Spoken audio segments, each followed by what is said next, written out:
आज मैं मुकेश कुमार भारतीय रेल की तरफ से सभी रनिंग स्टाफ को स्वागत करता हूं।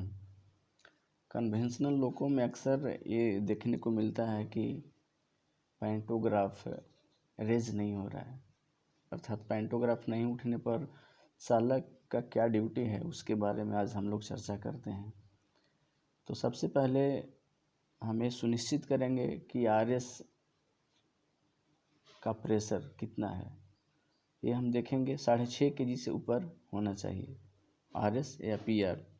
आरएस जो है आरएस टैंक का प्रेशर शो करता है और पीआर जो है वो आपका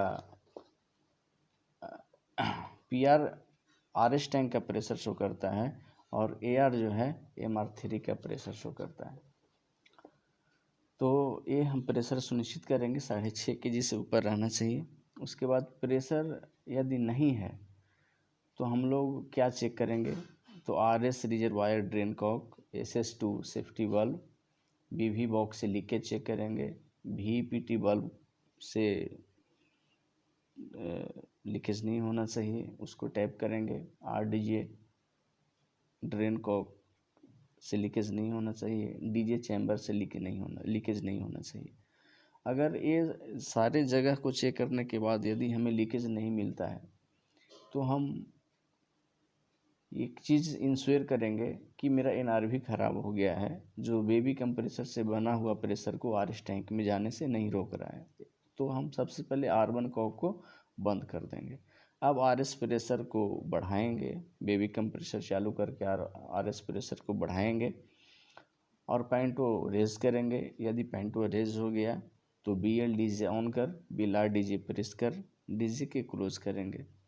सफलता जब मिल जाता है तो इस तरह से R1 कॉक बंद करने के बाद यदि सफलता मिलता है तो MR में 9.5 kg का प्रेशर पूरा हो जाने तक हम इंतज़ार करेंगे। उसके बाद R1 कॉक को ओपन कर देंगे और अगले चालक को भी ये चीज़ बता देंगे, लॉग बुक में लिख देंगे कि NRV ख़राब हो गया है, RS और कंट्रोल रिजर्वायर के बीच में जो NRV लगा है वो ख़राब हो चुका है। यदि दोनों पैंटों नहीं उठता है तो हम CCPT फ्यूज की जांच करेंगे। यदि दोबारा मेल्ट हो जाता है तो HOVA को ऑफ़ करके हम फ्यूज को चेंज करेंगे।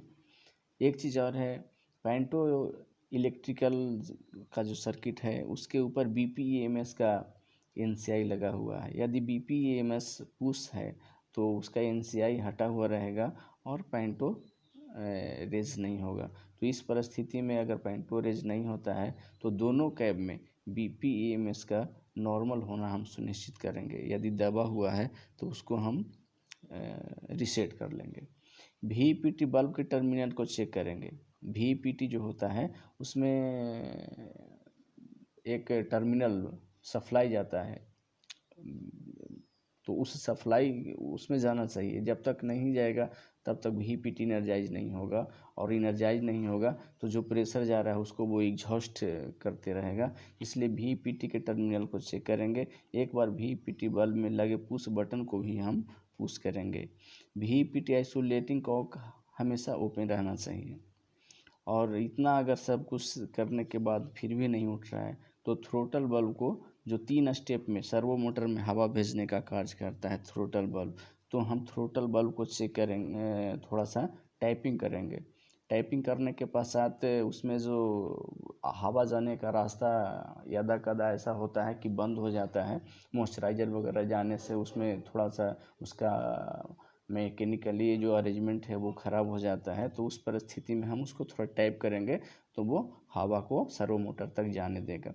BV बॉक्स में HOM हैंडल को 2-3 बार ऑपरेट करेंगे। यानी कहने का मतलब है कि उपरोक्त सभी बातें अगर हम कर लिए हैं फिर भी मेरा पैंटो रेज नहीं हो रहा है तो हम BV बॉक्स में जो HOM हैंडल, जिसको हम लोग ग्राउंडिंग करने के लिए प्रयोग करते हैं, तो HOM हैंडल को 1-2 बार ऑपरेट करके देखेंगे। सफलता फिर भी अगर नहीं मिलता है तो ZPT की का पोजीशन चेंज करेंगे। जो ZPT जो है एक आइसोलेशन स्विच है, आइसोलेशन की है, जिसको से हम अपनी इच्छा अनुसार पैंटो का सिलेक्शन करते हैं।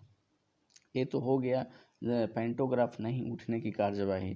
कभी कभी ऐसा होता है कि हमने लोको का चार्ज लिया और लोको चार्ज लेने के बाद मेरा बेबी कंप्रेसर ही नहीं स्टार्ट हो रहा है। तो जब बेबी कंप्रेसर स्टार्ट नहीं हो रहा है तो पहले से तो लोको डेड पड़ा हुआ था, तो उस कंडीशन में जब लोको डेड पड़ा हुआ था तो एमआर में भी हवा नहीं है, आपका आरएस में भी हवा नहीं है। तो पेंटो रेज तो करने के लिए हमको 6 से 8 केजी का प्रेशर चाहिए, यानी कि 6.5 केजी से ऊपर हमको चाहिए। तो 6.5 केजी प्रेशर बनाना अनिवार्य है। तो कभी कभी ऐसा भी होता है कि हमारा बेबी कंप्रेसर चालू स्टार्ट नहीं होता है, तो उस समय हमको सबसे पहले बैटरी का वोल्टेज चेक करना सुनिश्चित करेंगे कि 85 वोल्ट से बैटरी वोल्टेज ऊपर है या नहीं।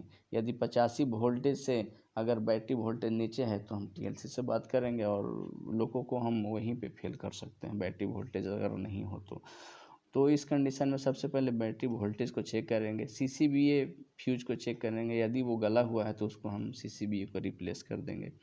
उसके बाद जेड सीपीयू को कभी कभी ऐसा होता है कि जेड सीपीयू हम ऑन तो किए लेकिन उसका जो कॉन्टेक्ट है वो कॉन्टेक्ट नहीं बन पाता है। स्विच तो ऑन कर दिए लेकिन जो कॉन्टेक्ट बनना चाहिए, जो करंट पास होना चाहिए वो नहीं हो पा रहा है, वहाँ पे स्पार्किंग हो रहा है या वो स्विच ख़राब है। तो वो स्विच को ऐसा हम मानेंगे, तो ख़राब मान करके उसको 2-3 बार हम ऑन ऑफ करेंगे कि अगर उसका कुछ मैकेनिकली अरेंजमेंट अगर जेड सीपीयू जो स्विच है उसका ख़राब हो गया होगा तो वो भी अपना सही हो जाएगा।